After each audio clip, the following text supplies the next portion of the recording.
Governor John Bell Edwards graduated from the United States Military Academy at West Point in 1988. He served 8 years as an airborne ranger on active duty with the United States Army and then went on to graduate from the Louisiana State University Law Center and set up a civil law practice in his hometown of Amite. In 2008, he was elected to the Louisiana House of Representatives, where he served for 8 years until the voters of Louisiana elected him governor in November 2015.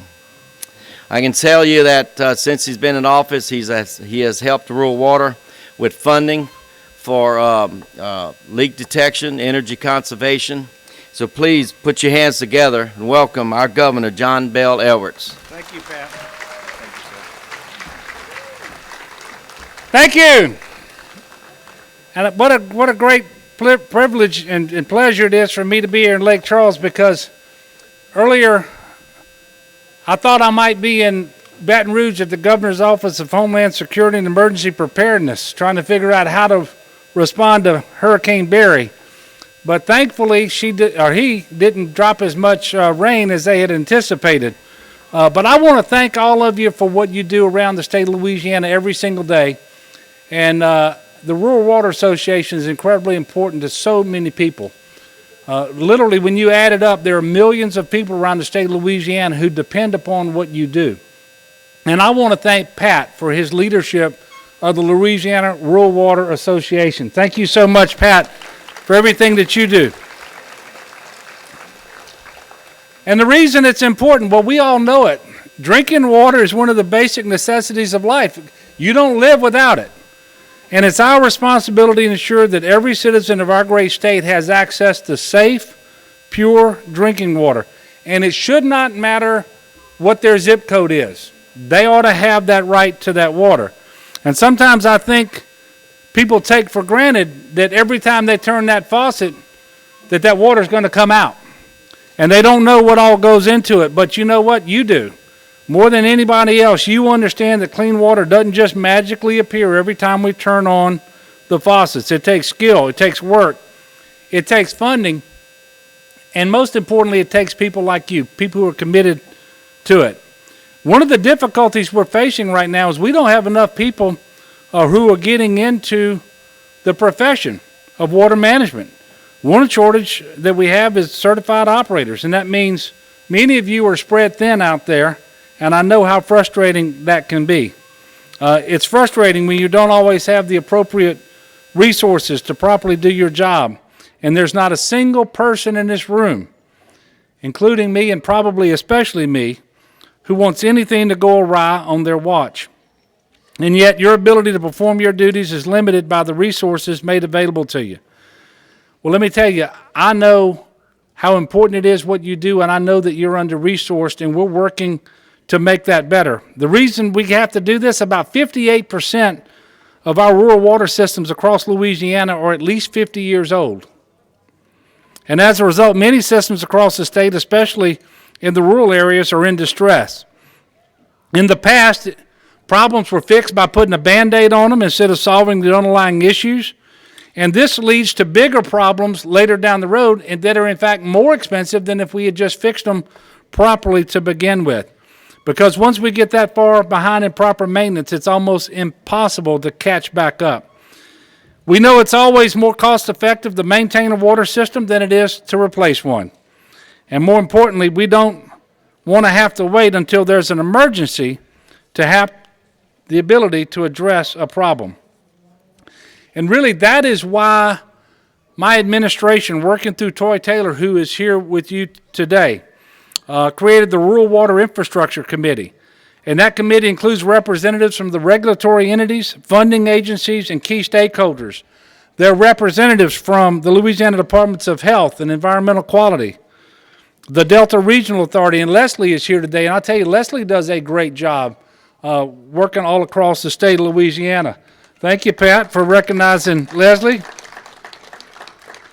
The Rural Water Association is part of the committee. GOSEP is part of the committee, the Office of Community Development, the Legislative Auditor, and my office. And they have a very simple goal, and that is to bring everybody to the table to address these problems properly and in the best way we know how, and as soon as we are able to address them. And this past legislative section, we actually took this one step further by passing a bill to establish a rural water infrastructure body that will do the following. First is to establish criteria that water systems must meet in order to continue to receive funding from the state, develop financial incentives for fiscally responsible and compliant water systems to consolidate smaller nearby systems that are struggling with water quality, infrastructure, and management issues.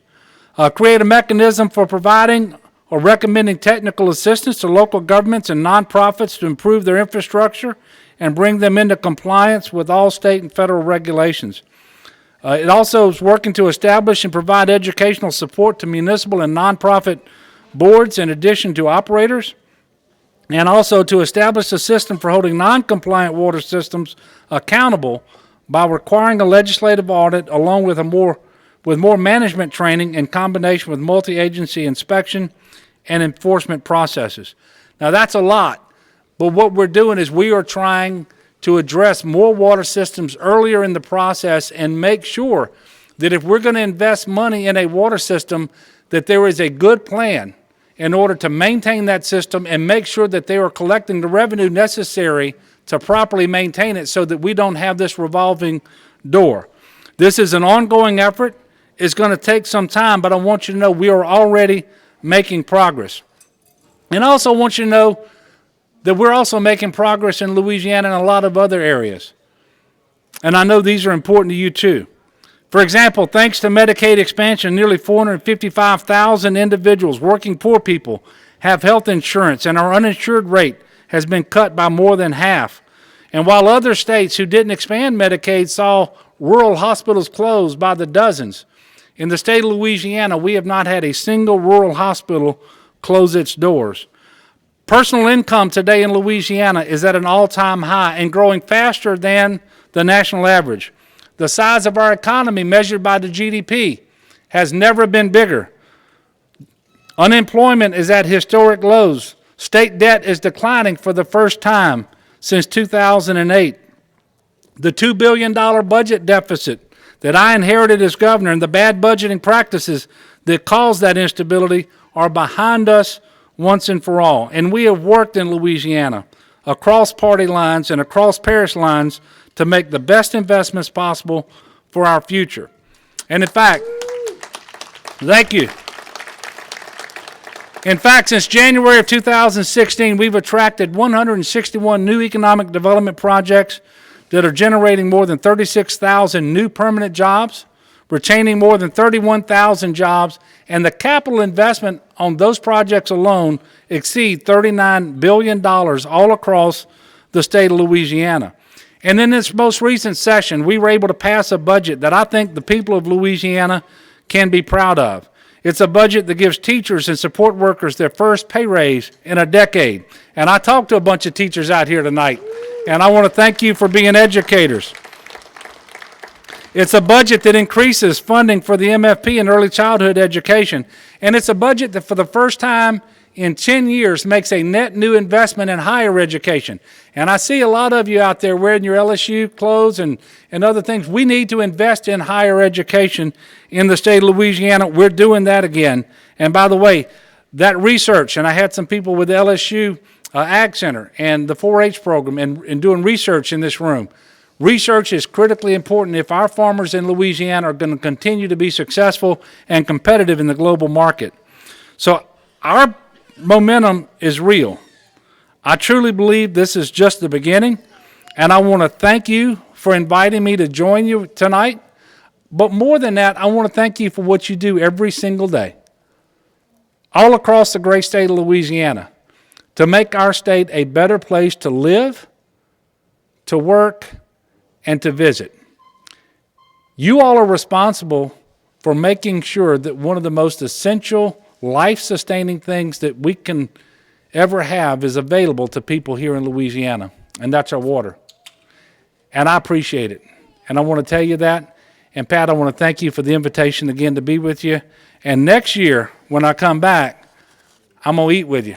I had some dental work, and I can't eat what you're eating tonight, and I'm not really happy about that because it's a lot better than this smoothie I'm going to go out and drink in just a minute. But next year I'll be back to have supper with you. Thank you so much, and God bless you.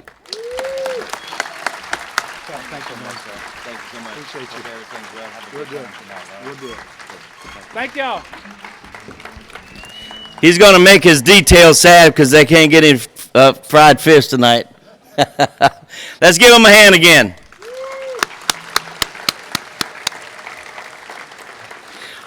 All right, once again, we want to thank Thornton, Musso, and Bellarmine and E-Tech for the fish and the jambalaya. Let's give them a hand, please.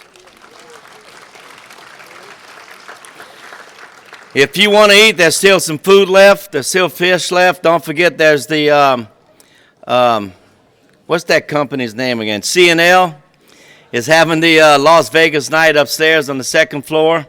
So if you feel like you're lucky tonight, please go up there. They've got a lot of gifts to give away. So thank you. Have a good evening, and we'll see you tomorrow morning. Thank you. Good night.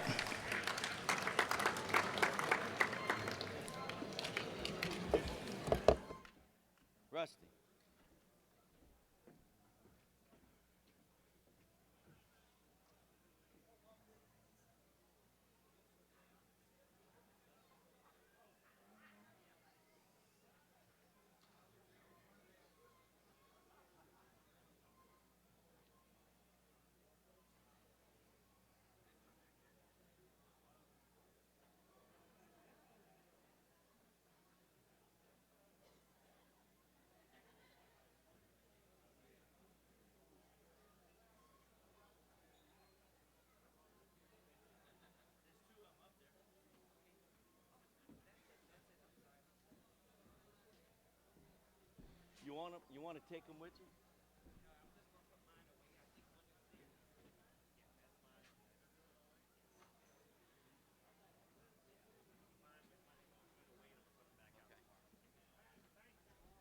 Yes, sir.